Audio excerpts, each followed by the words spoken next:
Alors, moi, je suis tombé sur une vidéo récemment, un audio, je crois, où le président de la République disait que l'État ne crée pas d'emplois. Et bon, on ne va pas rentrer dans tout ce qu'il disait, mais est-ce que tu penses que c'est une façon de dire que voilà, les gens doivent être entrepreneurs? Est-ce que c'est une façon de dire que voilà, il faut créer, que ensuite l'État vienne renforcer ou aider? Est-ce que tout le monde peut être entrepreneur? C'est vraiment là que je voulais chuter avec ma question. Est-ce que tout le monde est appelé à être entrepreneur, ou bien il y a une catégorie de personnes qui sont appelées à faire cela? Évidemment, il y a beaucoup de sacrifices derrière, il y a beaucoup de réalités, mais est-ce que tout le monde peut le faire? Ou bien, il faut quand même déjà que les gens sachent que c'est aussi important d'aller déposer un CV et travailler dans une entreprise, quoi. Merci pour la question. Donc, on a bien précisé que nous ne contredisons pas le chef de l'État. Oui. Non. En tout cas, ça nous aide juste à introduire le... Voilà. Non, parce que le discours est répété. Il a encore été répété par la Première ministre. Mais moi, j'ai déjà mon avis sur la question bien avant d'entendre le message des politiques. Je vais vous donner des chiffres. Lorsqu'on lance l'ONG Demain, donc on fait également des recherches sur la question de l'emploi à l'époque. Vous avez par exemple... 2016 ou 2017, l'Ouganda avait plus de femmes entrepreneurs que les États-Unis. Okay. L'Afrique, ça c'est, je vous cite des données de la Banque mondiale. L'Afrique subsaharienne et l'Amérique latine, donc le Brésil, toute l'Amérique du Sud et l'Afrique subsaharienne, on avait plus d'entrepreneurs qu'aux États-Unis. Pour dire que pour entreprendre, les gens entreprennent.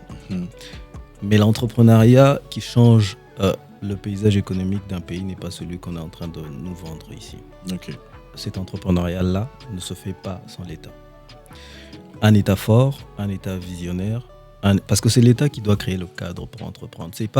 J'ai l'impression, c'est vraiment mon impression, qu'on est en train de parler d'entrepreneuriat aujourd'hui comme si c'était là et que les jeunes ne voulaient pas entreprendre. Et qu'il faut maintenant sensibiliser les jeunes à l'entrepreneuriat. Non. Il faudrait, ça c'est mettre la charrue avant le bœuf.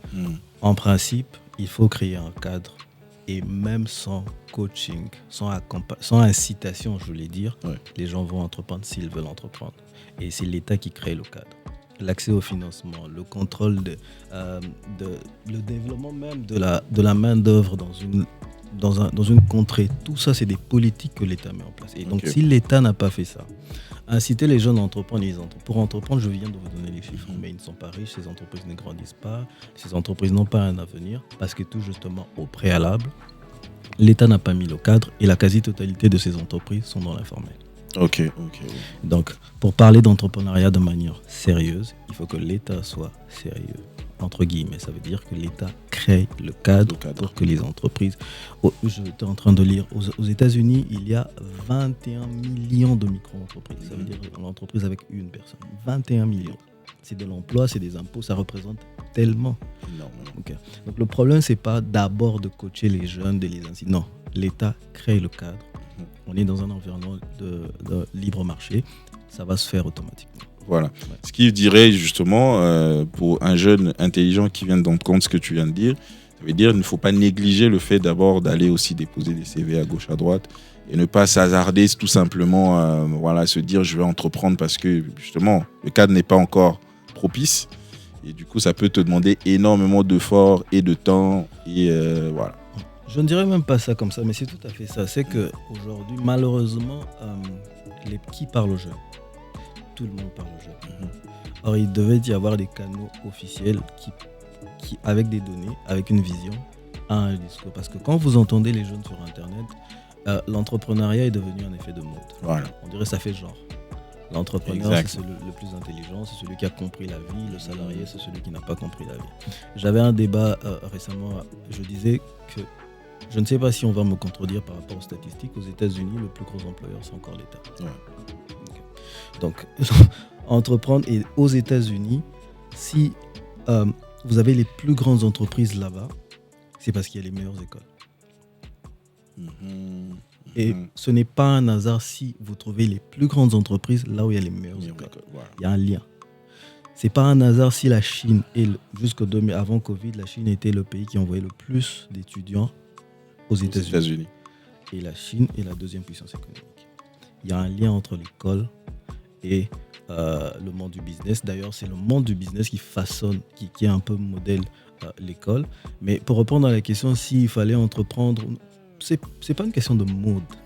Et d'ailleurs, moi, je l'ai dit, vous apprendrez beaucoup plus rapidement et de manière pratique en travaillant pour quelqu'un. Voilà. Ce n'est ni. En tout cas, il faut qu'on change le discours et il faut que les politiques ou bien, je peux dire l'État, ait un discours cohérent face aux jeunes parce que les jeunes sont facilement tombés dans le buzz. Et je vois ça. J'ai vu des jeunes qui ont commencé déjà à la base à négliger les études, après se lancer en entrepreneuriat, se casser les dents et maintenant chercher à vouloir redresser les choses. Okay. Donc, on peut entreprendre n'importe où, n'importe comment et on peut apprendre chez quelqu'un et devenir. Et je crois que dans mes vidéos, j'ai cité les exemples de plusieurs entrepreneurs, notamment aux États-Unis, qui ont d'abord travaillé pour autrui, qui ont d'abord eu des gros diplômes et qui ont créé des plus grandes entreprises. On va chez Netflix, HP, la liste est longue. Voilà. Ok. Donc, étudier d'abord, très important. Apprenez, et c'est pas une honte d'apprendre en travaillant chez quelqu'un. Et ensuite, vous verrez si la passion est toujours là pour entreprendre.